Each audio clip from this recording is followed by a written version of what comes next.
Los saludo de manera cordial y respetuosa.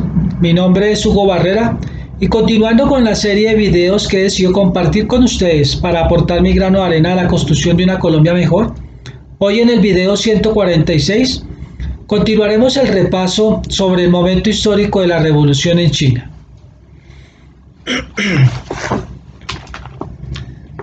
Dice Mao: han transcurrido solo 45 años desde la revolución de 1911, es decir, es 1956, pero el aspecto de China ha cambiado por completo. Al cabo de 45 años más, esto será para el 2001, China habrá experimentado cambios aún mayores. Será un poderoso país industrial socialista. China debe hacer para este entonces una contribución comparativamente grande a la humanidad. Estos eran los deseos de Mao Zedong, escritos en su libro rojo de Mao Zedong. Para quienes deseen evaluar lo que está sucediendo en China, les recuerdo que esta aún se encuentra en la etapa de transición del capitalismo al socialismo, y por esto se presentan muchas contradicciones aún que hay que superar y mejorar. Pero veamos ahora la descripción que hace Mao de la burguesía nacional y de la pequeña burguesía. La burguesía media representa las relaciones de producción capitalista en la ciudad y el campo de China. La burguesía media, por la que entendemos principalmente a la burguesía nacional, tiene una actitud contradictoria hacia la revolución china. Siente la necesidad de la revolución y favorece el movimiento revolucionario contra el imperialismo y los caudillos militares, cuando padece los golpes del capital extranjero y la opresión de los caudillos militares. Pero desconfía de la revolución cuando siente que con la valentía e impetuosa participación del proletariado del país y el activo apoyo del proletariado internacional, la revolución amenaza su esperanza de alcanzar la condición de gran burguesía. Esto es lo que piensa la clase media. La clase media piensa que su siguiente paso será ascender a la clase alta. Van a ser los nuevos millonarios del mundo. Pero esto no pasa. Es más fácil que desciendan a la clase pobre, a la clase baja. Todas las personas dentro de la estructura capitalista sueñan con algún día ser ricos y poderosos. Toda su vida la encaminan a ese objetivo. Pero cuando llegan a viejos y evalúan, ven que toda su vida consistió en mero sobrevivir. Si al caso algunos habrán conseguido comprar una casa, algunos una casa y un vehículo, algunos una casa, un vehículo y haber llevado los hijos a la universidad. Esto es el triunfo máximo dentro de esa mentalidad capitalista, dentro de esa dinámica. Algunos otros habrán partido de la clase media porque sus padres les dejaron una casa, un carro, y por la dinámica odiosa, mezquina y marginal del capitalismo descendieron a la clase baja, perdieron su casa, perdieron el vehículo. Algunos habrán salido de la clase baja y habrán ascendido a la clase media o a la clase alta. Total, se pueden haber dado movilidades entre estas clases.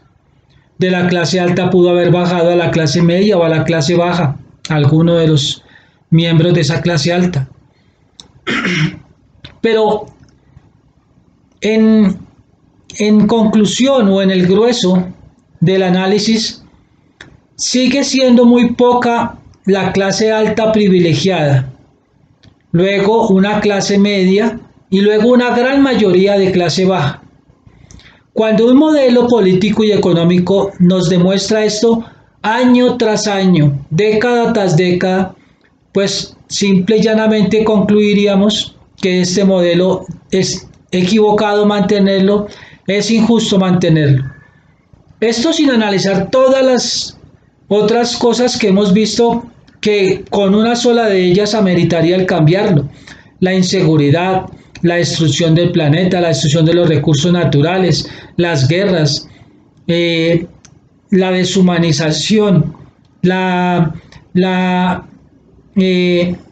ideología egoísta, corrupta, mezquina a la que invita y lleva.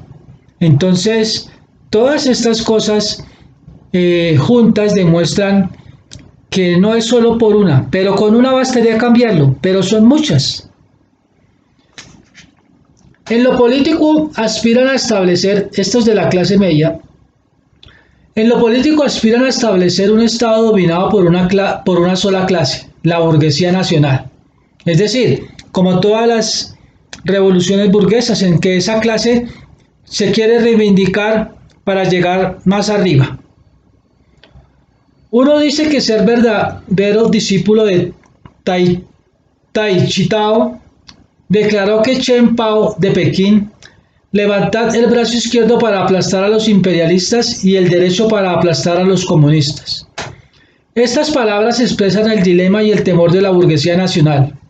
Esta clase se opone a que el principio de la vida del pueblo del Kuomintang sea interpretado según la teoría de la lucha de clases, y que al Kuomintang se alíe con Rusia y admita en su seno comunistas y elementos de izquierda.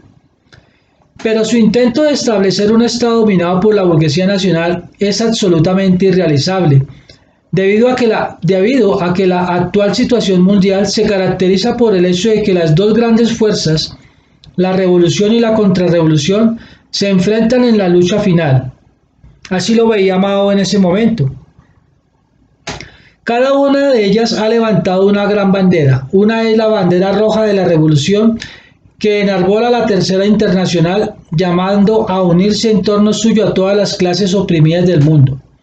La otra es la bandera blanca de la contrarrevolución, que enarbola la Sociedad de las Naciones, llamando a unirse en torno suyo a todos los contrarrevolucionarios de la tierra.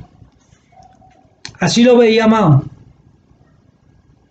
Y es casi que una mirada muy pragmática, porque aun cuando en uno y otro lado hayan matices, es llanamente eso. Son dos modelos, dos formas políticas de organización en debate. Que hayan matices en cada uno de los sectores, sí, pero allí están.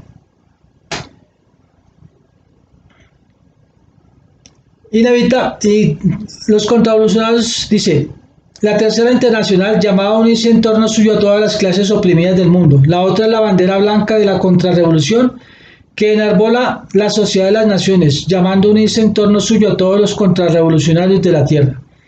Y inevitablemente se producirá pronto una división dentro de las clases intermedias. Algunos sectores se inclinarán hacia la izquierda para unirse a la revolución y otros hacia la derecha para sumarse a la contrarrevolución. Para esta clase no hay posibilidad alguna de permanecer independiente. Por eso la idea concebida por la burguesía media de una revolución independiente es la que esta clase desempeñaría el papel principal. No es más que una ilusión. Esa clase media burguesa, que en la actualidad creen que podrían hacer un cambio para que sean ellos los nuevos amos de esa jerarquía social, presenta una dificultad enorme. Y es que conforme avanzan las bases sociales,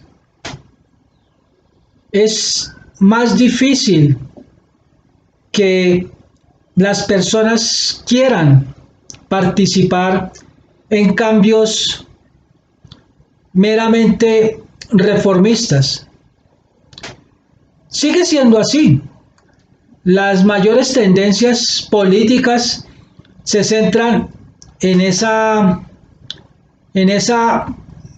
mentalidad intermedia entre decir, hagamos meras reformas que permitan no hacer cambios sustanciales, pero que mantengan a raya al pueblo para que no se revolucione, para que no aumente su inconformismo. Acá en Colombia, en las elecciones pasadas, en en las campañas pasadas, tuvimos un candidato que estableció el concepto del fajardismo como esa indecisión, ese sentido de centro en el aspecto de que generó burlas por su indefinición. Decía sí, pero no, queriendo mantener una posición neutral ante todo, para ganar amigos y adeptos al lado y lado de la balanza. Pero ¿acaso podría todo el tiempo estar satisfaciendo a unos y a otros en igualdad de condiciones cuando tendría que en algún momento tomar decisiones que afectaran a uno o a otro extremo? Muy difícil esa posición de malabarista de darle gusto a todos. Sin embargo, él jugó esa carta de indefinición, aun cuando su tendencia siempre estuvo hacia la derecha. Fajardo, recuérdenlo, investiguenlo, vean la triste participación política, la no acta, no propicia, no benéfica propuesta de seguir por ese camino y por esa estrategia política.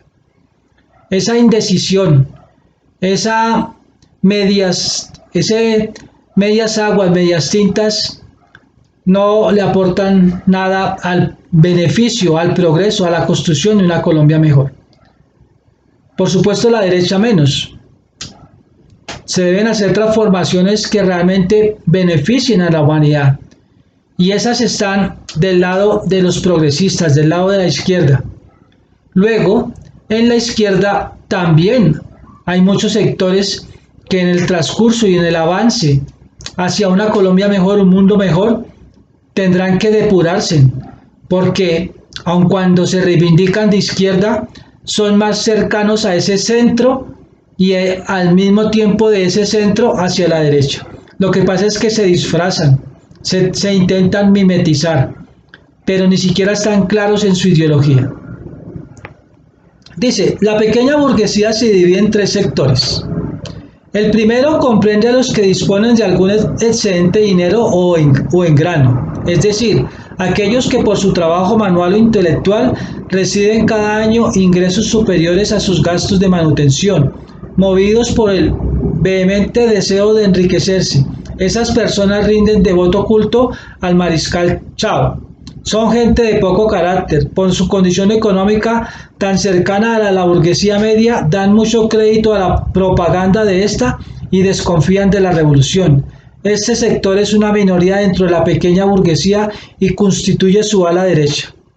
El segundo sector está compuesto de lo que en lo fundamental se mantienen con sus propios medios económicos. Son muy diferentes de los integrantes del primer sector.